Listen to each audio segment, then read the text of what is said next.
Guys, welcome to I went out reading more fables. I swear not furry.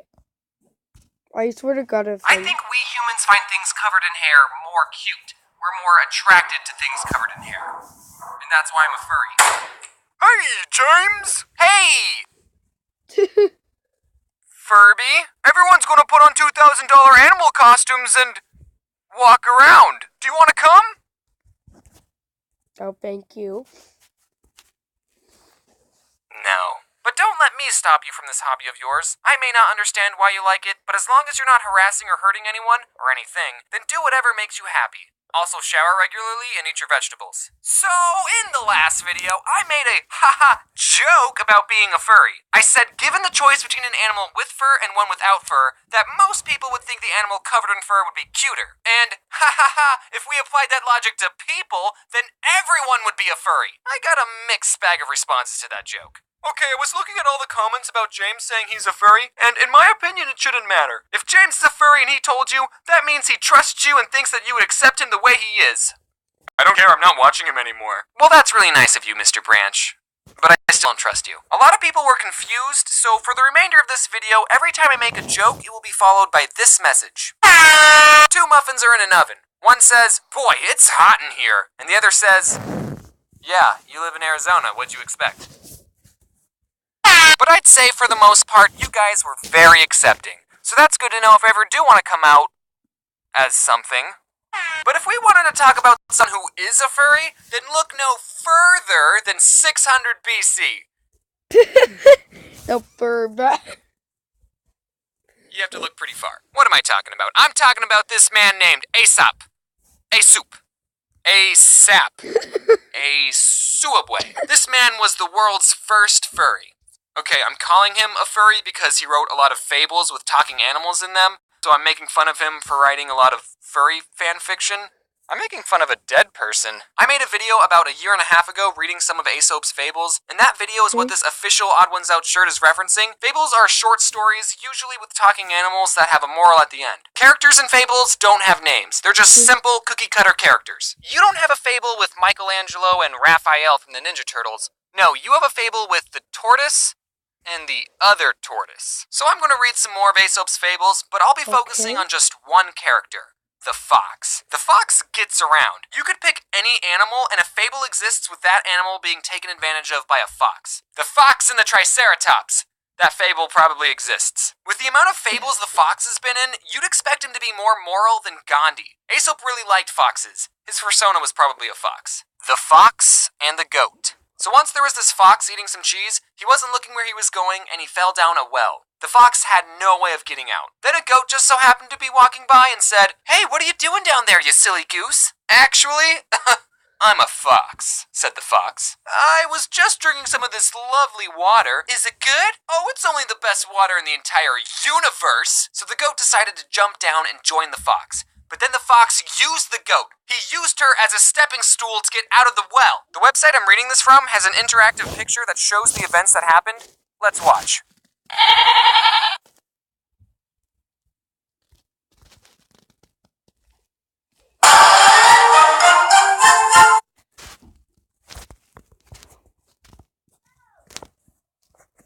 Screw you. I'm going somewhere else.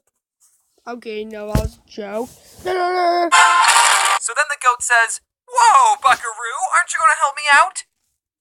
No. Instead, I'm going to teach you a moral. If you had as much sense as you have beard, you would have been more cautious about finding a way to get out again before you jumped in. Look before you leap. You stupid idiot.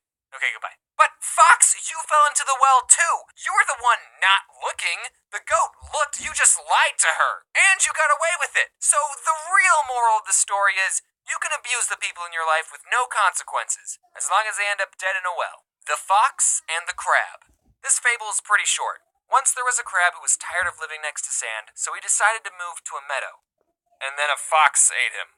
That's the real fable! It counted as one of Aesop's 665. And the moral is, be content with your lot. Don't move, don't travel, don't try and live in a better location because a fox might eat you! Just live in your studio apartment and deal with it! The lion, the bear, and the Fox. This baby goat, he's a kid, went up to a lion and a bear and said, "Have you seen my mom? I haven't seen her in a couple of weeks. She said she was going to get some water and a pack of smokes, and she hasn't come home." But the bear and the lion didn't care. They started fighting each other over who would get to eat the baby goat. And then a fox jumped out of the bushes, killed the kid, and ran off with it. I wonder how much Aesop got paid for these. Again, the website has a very nifty interactive picture that shows you exactly what occurred.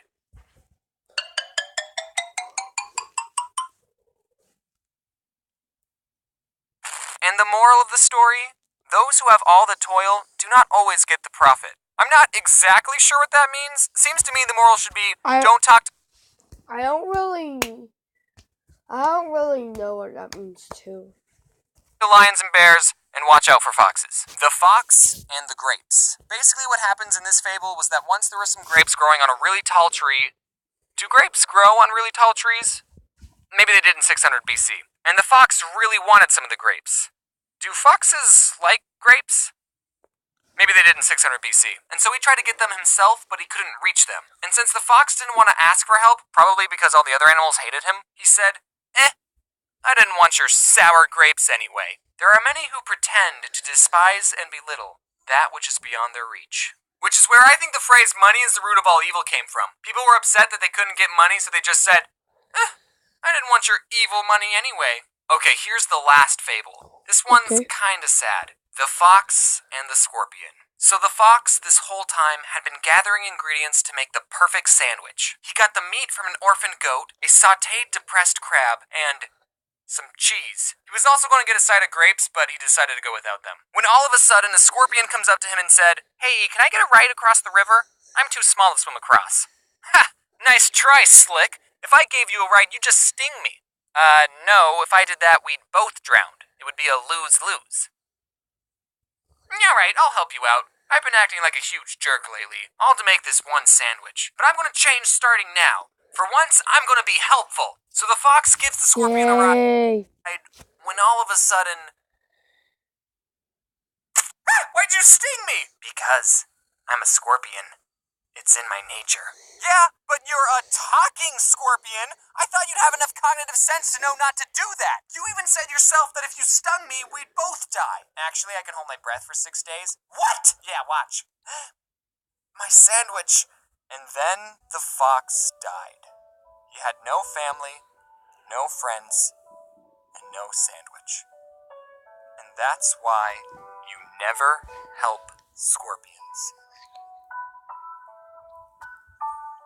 Oh, I just lied to you guys. I pranked you. This fable wasn't the fox and the scorpion. It's actually the frog and the scorpion. The fox never got stung. He knows better than to help out another creature. Fox is too busy looking out for number one, baby. The frog's dead, though. And if it makes you happy, the scorpion died, too. And the fox got to enjoy his sandwich.